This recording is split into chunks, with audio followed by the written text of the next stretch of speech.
পহেলগাঁও, কেন সেখানে সেনা ছিল না?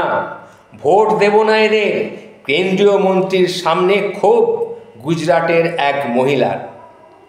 পহেলগাঁওতে কেন সেনা ছিল না?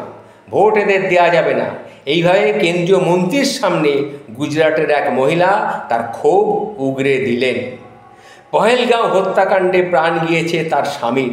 বৃহস্পতিবার তার শেষকৃত্যে কেন্দ্রীয় মন্ত্রীর সামনে সরকারের বিরুদ্ধে ক্ষোভ উগরে দিলেন তিনি বললেন, কিছুই ছিল না ওখানে, না কোনো সেনা, না কোনো পুলিশ, না কোনো সুযোগ সুবিধা। তার প্রশ্ন, কিন্তু যখন ভিআইপিরা বা কোনো বড় নেতা যান তখন বড় বড় গাড়ি যায়, হেলিকপ্টার ওড়ে, এগুলো কাদের টাকায় ওড়ে? কারা এইসব টাকা খরচা করে? আমরা কি কেউ নই? আমরা যখন সমস্ত কিছু দিই, তাহলে সমস্ত ব্যবস্থাটা আমাদের জন্যে কেন করা হবে না? শুধুমাত্র ভিআইপিদের জন্যই কেন সমস্ত ব্যবস্থা করা হবে? কেন আমাদের জন্যে নয়?